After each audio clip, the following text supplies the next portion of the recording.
Now the election results are kept in a box. The box will be opened and the wonder will be out in a few days. Welcome once again to News Analysis. News Analysis, a weekly magazine on current affairs.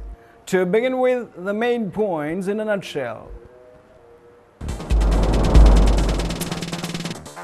NATO showing strain over approach to Libya. Syria clashes at mass Damascus protest. Libya conflict, Gaddafi cluster bombing Misrata. Nigerians to choose president in Africa's biggest vote. Court grants bail to social activist Binayak Sen.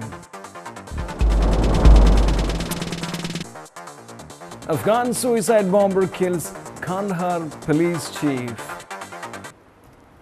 And now the news in detail. NATO showing strain over approach to Libya.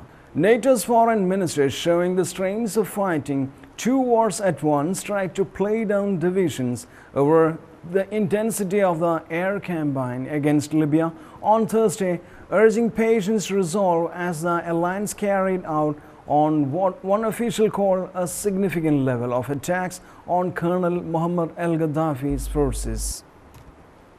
As our mission continues, maintaining our resolve and unity only grows more important, Secretary of State Hillary Rodham Clinton said, responding to the unusually public divisions among NATO leaders over military operation now nearly a month old. Gaddafi is testing our determination. As if to prove the point, Libya state television showed Colonel Gaddafi riding through the capital Tripoli in an open-top sport utility vehicle SUV. Presumably he did so in defiance of the NATO strikes there on Thursday, although NATO officials have said repeatedly that they are only defending civilians and that the Libyan leader is not a target. In an opinion article published on Friday in the International Herald Tribune, three of the coalition's senior leaders, President Obama, Prime Minister David Cameron of Britain, and President Nicolas Sarkozy of France, said their nations were united on what needs to happen to end the turmoil in Libya. NATO will continue to protect civilians, they wrote, and while the coalition's mandate does not include removing Colonel Gaddafi by force, they said it is impossible to imagine a future for Libya with Gaddafi in power.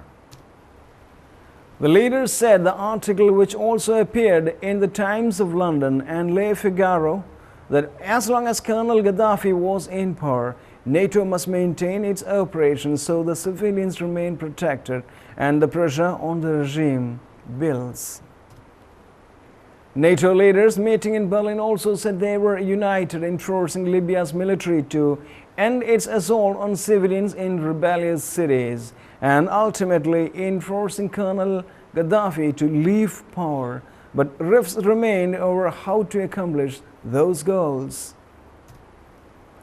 Only 14 of the alliance's 28 members are actively participating in the operation, joined by the other nations like Qatar and United Arab Emirates and Sweden, and the only 6 of those striking targets on the ground in Libya. That has prompted France and Britain in particular to call for an intensification of the war effort by more allies. Syria clashes at mass Damascus protest. Syrian security forces have used tear gas and batons to disperse tens of thousands of protesters in the capital Damascus, witnesses said. The protesters called for reforms while some demanded to overthrow of President Bashar al-Assad. The protests in Damascus and other cities are believed to be the largest in a month of unrest in which about 200 people have been reported killed. Mr. Assad has made some concessions while cracking down on dissent. Thousands of people were reported to have demonstrated in a number of other Syrian cities, including Daraa, Latakia, Benias, and Qamishli, places where violence has been previously reported. State media reported that small demonstrations had taken place in different parts of the country and security forces did not intervene. The mass protest in the suburbs of Damascus marks a major escalation of Syria's month of unrest, which has largely bypassed the capital. Analysts said Friday's protests were the largest since they began in the southern city of Daraa on 15 March. He also has sacked some local officials and granted Syrian citizenship to thousands of the country's Kurdish minority, satisfying the long-held demand. The unrest is seen as the biggest challenge to Mr. Assad, who inherited power from his father in 2000. The protesters say they want greater freedoms, including a repeal of the decades-old security law, which bans public gatherings of more than 5 people. Some are calling to overthrow of the president, who rules with a tight grip through his family and security forces. Mr. Assad has offered some concessions, forming a new government on Thursday and pronouncing amnesty for an undisclosed number of people detained last month. Libya conflict, Gaddafi cluster bombing Misrata. Pro-government forces in Libya have been accused by a human rights campaign group of using cluster bombs, which are banned by more than 100 countries. Human Rights Watch said one of its photographers had seen 3 mortar-launched projectiles explode over a residential area in Misrata. A Libyan government spokesman denied the allegation. Government troops have intensified their siege of Misrata, the only West Libyan city still in rebel hands. Reports coming from inside the battle-scarred city say that local residents fear a massacre without greater action by NATO air forces to break the siege. A meeting of NATO foreign ministers in Berlin has ended without commitment from non-participating states to contribute warplanes, despite an appeal by NATO chief Anders Fogh Rasmussen. The US, UK and France have said in a joint statement that the threat to Libyan governments will not disappear while Colonel Muammar Gaddafi remains in power.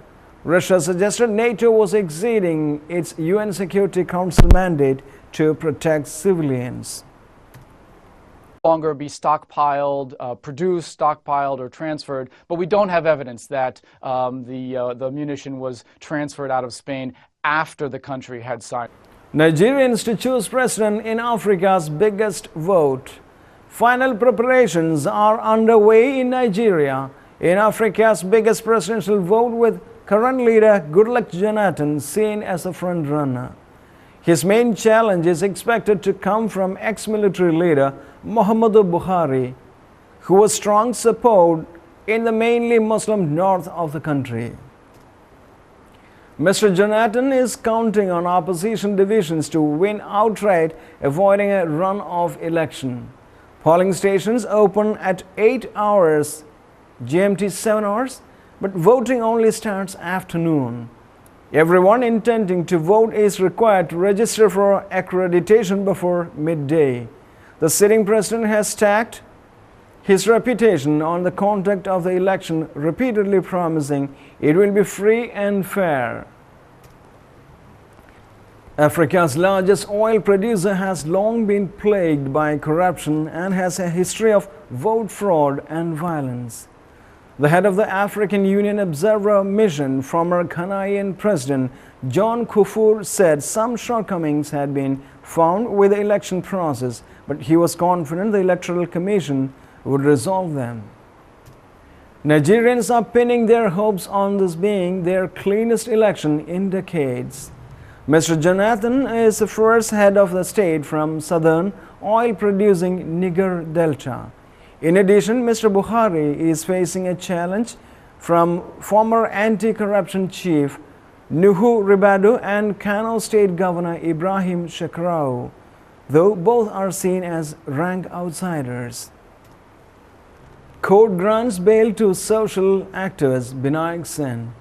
India's Supreme Court has granted bail to leading public health specialist and human rights activist Dr. Binayak Sen. In December, a court in the central state of Chhattisgarh sentenced to life in prison for helping Maoist rebels. The lower court had found him guilty of carrying messages and setting up bank accounts for the rebels who were active in large parts of India. Rights groups in India and abroad had called on the government to free him. The court in Chhattisgarh found Dr. Sen and 3 others guilty of treason and sedition. Dr. Sen, who had been out of bail since May 2009, was arrested. The Supreme Court gave no reason for granting bail to Dr. Sen and left it to the court in Chhattisgarh to set the terms and conditions of the bail. We are a democratic country. He may be a sympathizer of Maoists, but it did not make him guilty of sedition, the court said. He is a sympathizer, nothing beyond that. Dr. Sen was first arrested from Bilaspur town in May 2007 for alleged links with Maoist leader Narayan Sanyal, who he used to visit in jail. India's Supreme Court ordered his release on bail 2 years later. Victory in one stage of the fight remains because the appeal continues in the High Court and we have to go through that, however many years that takes. But at least he will come back home and we can begin to live a normal life. Definitely it's delayed. You know how long the trial has gone. Yeah. The trial took 4 years. He was arrested in 2007. The trial went on up to 3.5 years, went on up to December of 2010. And then he's been in prison for the last 4 months. So it's been very, very long, very arduous, very difficult. And you're